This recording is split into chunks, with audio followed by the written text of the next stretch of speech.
આદિવાસી સમાજના અને આમ આદમી પાર્ટીના નેતા એટલે કે ચૈતર વસાવા કે જેઓ લોકહિતના પ્રશ્નોને લઈને, પોતાના વિસ્તારના લોકોના પ્રશ્નોને લઈને અને પોતાના સમાજના લોકોના પ્રશ્નોને લઈને હર હંમેશ સામે આવતા હોય છે, ત્યારે ફરી એકવાર લોકહિતના પ્રશ્નો માટે તેમણે પ્રાંત અધિકારીની અધ્યક્ષતામાં મિટિંગ યોજી છે। શું સમગ્ર મિટિંગમાં વાત ચાલી હતી, શું લોકહિતના પ્રશ્નોની વાત ચાલી હતી, તે જોઈશું આ અહેવાલમાં।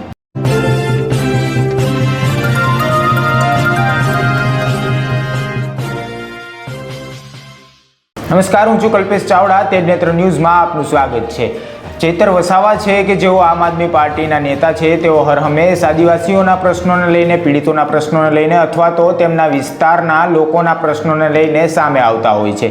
તેઓ ત્યાંના ધારાસભ્ય છે અને તેમના વિસ્તારના લોકોના પ્રશ્નો ઉપાડવા તે તેમનું કામ છે, પરંતુ હમણાંના જે નેતાઓ છે તેઓ પોતાના વિસ્તારના લોકોના પ્રશ્નો નથી સાંભળતા, પોતાના વિસ્તારના લોકોની પરિસ્થિતિ નથી સાંભળતા।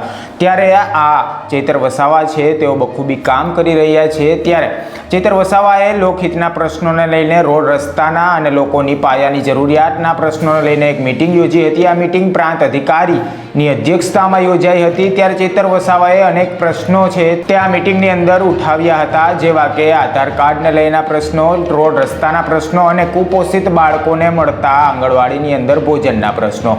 આ બાબતે પહેલા તો ચૈતર વસાવા શું કહે છે એ સાંભળી લો। આજે ડેડિયાપાડા અને સાગબારા તાલુકાની ડેડિયાપાડાના પ્રાંત અધિકારી શ્રીની અધ્યક્ષતામાં સંકલન સમિતિની બેઠક હતી।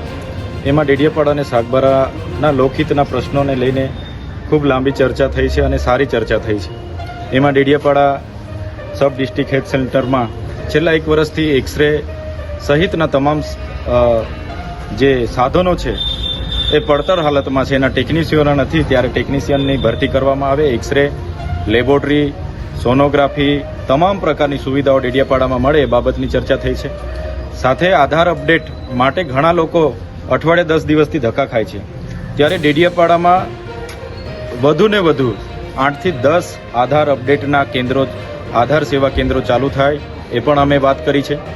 સાથે જે રેશન કાર્ડ હમણાં બીપીએલમાંથી જેમના પણ નવા રેશન કાર્ડો વિભાજિત થયા છે એમને એપીએલમાં જતા રહ્યા છે, ત્યારે સરકારશ્રીની આવક મર્યાદા સરકારશ્રીએ 2,50,000 વધારી છે, ત્યારે એ એપીએલ થયેલા રેશન કાર્ડોને ફરી બીપીએલમાં સમાવેશ કરવા માટેની પણ અમે વાત અહીં મૂકી છે।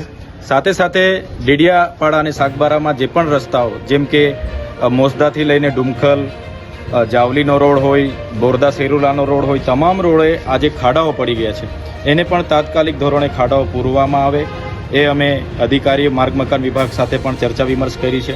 સાથે સાથે પોલીસ અધિકારીઓ અહીં જ એક આરટીઓ કેબિન ઊભું કરે, જેથી કરીને કોઈને પણ દંડ ફટકારવામાં આવે તો એ અહીં દંડ ભરીને પોતાની ગાડી છોડવીને જાય એ બાબતની પણ અમે ચર્ચાઓ કરી છે। સાથે જીઈબીને લઈને અને ખાસ કરીને આંગણવાડી બહેનોને અને એમના સુપરવાઇઝરોને ખાસ સૂચન અમે કર્યા છે કે સમયે જે પણ મેનુ આંગણવાડીની બહાર હોય એ પ્રકારના ગરમ નાસ્તા, ફ્રૂટ અને લીલા શાકભાજી ત્યાંના બાળકો, ધાત્રી માતાઓ અને સરગર્ભા માતાઓને મળવા જોઈએ એ પણ વાત કરી છે। કેમ કે નર્મદા જિલ્લો એ પછાત જિલ્લો છે, 12,333 બાળકો જ્યારે કુપોષિતથી પીડાતા હોય ત્યારે સમયાંતરે ગરમ નાસ્તો અને પોષિત આહાર, પૂરક આહાર મળે એ બાબતની પણ અમે આજે ચર્ચા કરી છે।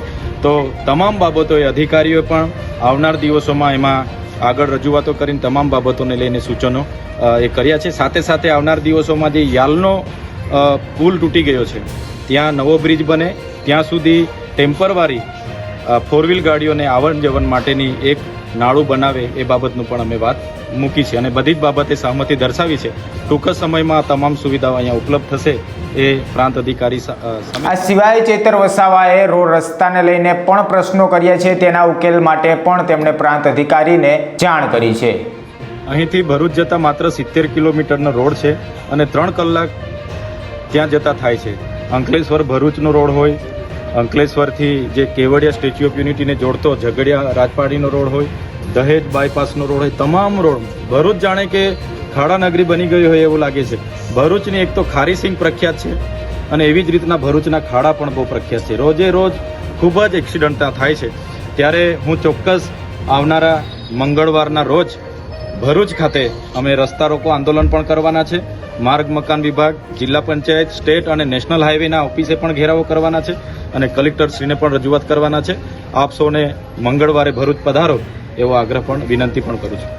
આ ચેતર વસાવા હતા કે જેઓ દ્વારા પોતાના વિસ્તારના લોકોના હિતના પ્રશ્નો, નાના નાના બાળકોના લઈને જે કુપોષણના પ્રશ્નો છે અથવા તો રોડ રસ્તાના પ્રશ્નો છે તેમજ સરકારી કામના જે ધક્કા ખાવા પડે છે તેના પ્રશ્નોને લઈને ચેતર વસાવાએ સમગ્ર વાત કરી છે. હવે જોવું રહ્યું કે પ્રાંત અધિકારીએ આપેલા વાયદા મુજબ આ વિસ્તારમાં કાર્ય થાય છે કે કેમ. હાલ સુધી બસ એટલું. જો આ પ્રકારના સમાચારો અને અહેવાલો તમને પસંદ આવતા હોય તો તેજ નેત્ર ન્યૂઝની ચેનલને લાઇક, શેર અને ખાસ તો સબસ્ક્રાઇબ કરવાનું ભૂલશો નહીં. નમસ્કાર.